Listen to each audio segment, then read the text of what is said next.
Okay. Go. Been a long time since the last video. Pretty good reason for that.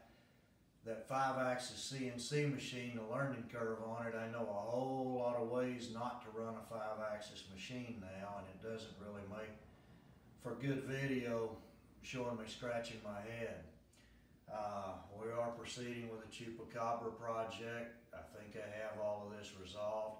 Hired an expert out of California to show me how to do this. In the meantime, I have wasted a lot of months with semi-experts and things that didn't work out. So I think that's back on track and doing well.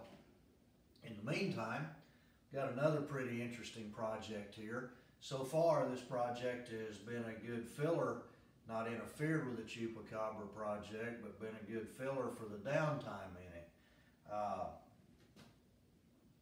David Gossett up at DeVicki, the man that's doing my plugs once we get the molds done. I was up there a few months ago and he says, would you be interested in doing one of your aluminum monocoque chassis for a Cobra frame, 1966 Shelby AC Cobra? I said, David, if it was any other car, I would say no, but I've had 3 of those, and I still have one. It's in pieces, but I still have one, and I would like to have another one, and to that car, I would say yes. So he gets a 50-year-old set of blueprints out, and we start looking at them, and it kind of intrigued me, and I thought I could apply my aluminum monocoque principles to a AC Cobra chassis. We have struck a deal for 9 cars.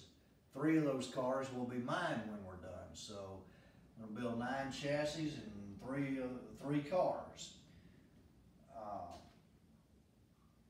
Here is the chassis. Here is the first one. David calls my Chupacabra chassis the Lunar Lander. If that's the Lunar Lander, this thing is a Cylon Invader. I have built a lot of chassis, but I've never built one that just looked fast as a bare chassis.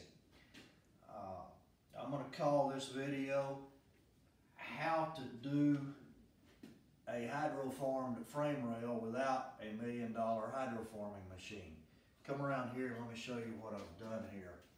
I cut, anytime you do a car, you go to your standard bag of tricks and your bag of techniques. Your bag of techniques is, if you walk down a row of super comp cars in the staging lane, you look and you see Struce fasteners holding the windshield and seat in, you know who built the car. You go down a row of impounded NASCAR cars, you see 2 sets of 3 lightning holes in the window braces, you know I built the car. You could kind of look and see technique and parts that go into something and kind of know who built the car. Well, my standard procedure, the 1/4-inch plate with the Chupacabra stuff, which we're all familiar with, what I did, I made 1/4-inch pieces this way and 90,000th pieces this way, and I have built a beam here instead of doing a typical, you know, cut a piece of tubing, cut this, do that, cut that, weld all of that up. So it's kind of worked out well for me. If I remember my architecture days, this is called the web and this is called the flange on a beam. That may not be right, but that's what I remember. So what I've got is a web of 1/4-inch, and you'll see this is about 12 feet long, which my CNC machine or the sheets won't do that. So I've cut it. The splice is right here on the outside. This is the side pipe outrigger. It goes in here like this, but the splice on the outside catches that right there, so you have a reinforcement there. The same way with the beam on the inside, the transmission cross member catches the splice on it. But I have made a piece of rectangular tubing here that is one piece that runs the whole length of the car.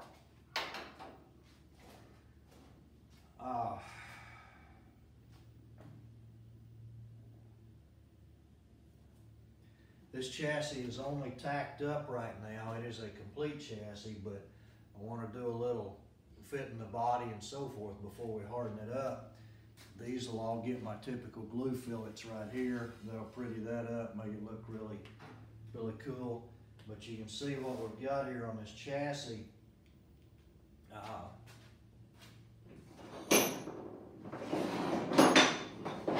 Tried to build as much into the chassis as I could, just like the Chupacabra. These are the bumper jack points. Pieces go here, mount like so. These get cut down to whatever size you need, but jack points built in, shock mounts, roll bar mount here. These roll bars have been in storage for 50 years. Got a little bit of rust on them. This leg right here gets cut off and makes the down tube in the front, but roll bar goes right in there, something like that. You can see that it's a typical 4-link system. You can see the 4-link mounts right here. You see there's different locations for that. The typical Cooper tire, the 14-inch wheels, you can still get the Hallobrand knockoff wheels, but they're 14-inch wheels. Well, it's tough to make 14-inch bling look good, especially with what 14-inch tires are available right now. Your selection goes down in a hurry, and if you want what I want to do on this, just like on the Chupacabra, is a good mix of old and new. I want directional tread tires on this, and a newer looking tire. But I'm limited to that 14-inch Hallobrand wheel, which it's not a Cobra if it doesn't have that. So the directional tires are a little taller. I've got an extra set of mounts here for those, or I can go back to the standard Cobra tires that are a little shorter, and I have the mounts for that as well. It's a typical panhard bar, and you see the panhard bar mount here, same deal. Coming forward, you got the seat belt mounts built in. You got the seat belt mounts out here. You know, on all these cars, there's different parts on it that get different nicknames, and we start calling them that. This one right here, that's the Mercury shoe right there. I imagine several will kind of get the deal, but the god Mercury with his flying shoes and the wings on the back, I just think that looks like that. Let's see here. Let me check my notes, see where I'm at.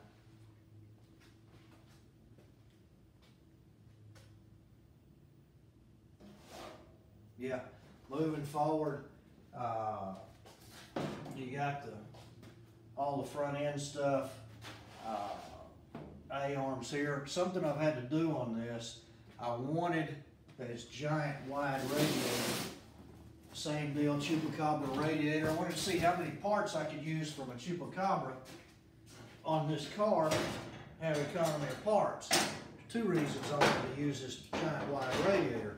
One, it's a Chupacabra piece, and use the same one. But two, when you look in the front of that Cobra, I wanted it to be all radiator instead of a little bitty radiator and this massive front opening in it. But the radiator goes like so. A-arm. When you do that, then you got to bring the frame rails out some, which is okay because now it lines up with the jack points on the body. But it makes kind of an interesting situation here on the shocks and springs and their location, that your frames are moved out with it. So I've got kind of a unique way of doing this. Got the A-arm here. Once the A-arm's on, then the shock mount bolts on like so to the outside. And the shock in like that. So that's kind of a unique way to do that. There was also some issue getting a rack and pinion to clear all the fans, the shroud and so forth, but I've done very well with that. Finally got all that resolved. You can see that That has a slot for your low and high suspension, low and high tires. Same deal with your lower A-arm down here, and so forth. You got your front jack points here. Oil cooler is going to go up here, which this is the old Mocal original Shelby oil cooler of 50 years ago. Sits right up front. Can you get to that?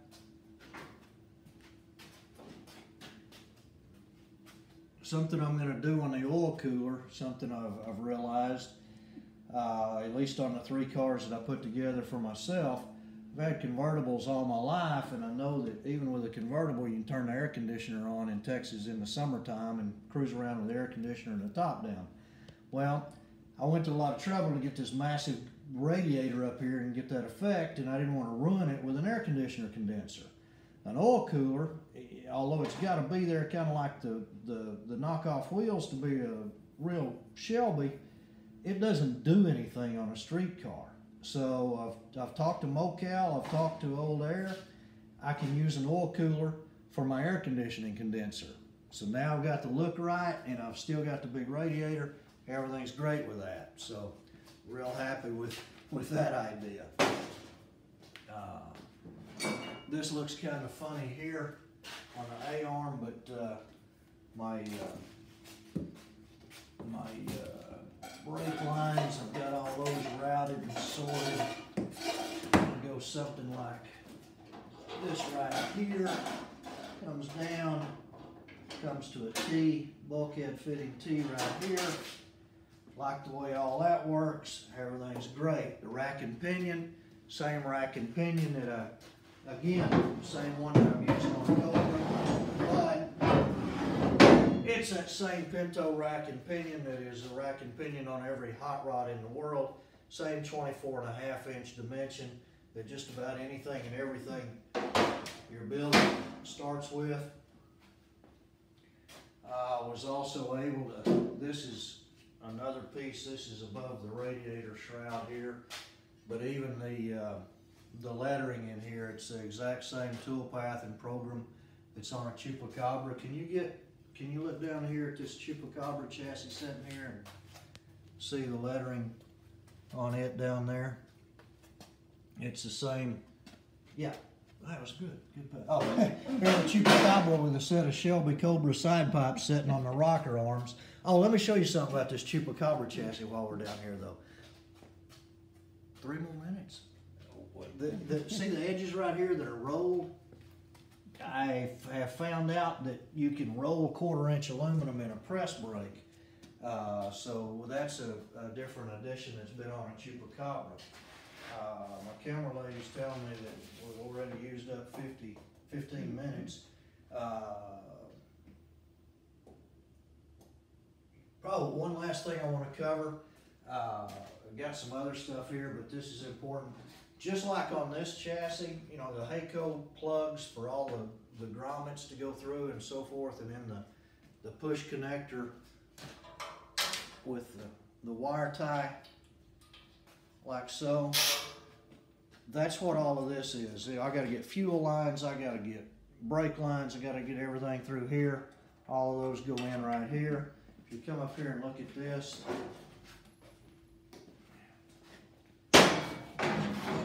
all of this right here is going to be a plumbing and wiring chase that my Hayco plugs can go wherever I need to, and those wire tie inserts can go whatever. Real happy with this chassis, but come get an angle right here of it real quick. But it looks like a Cylon Invader looking thing. And final things, got my appropriate shirt, Hawaiian shirt for this episode, my Carroll Shelby shirt. And here's the body over here. This is one that David made for me that for fitting this thing up. This is going to go back to him shortly for some fiberglass work. But that's it. We got 9 Shelby AC Cobras in the works besides the Chupacabra project. I probably didn't cover a lot of this stuff, but I think that's pretty decent. That'll do it.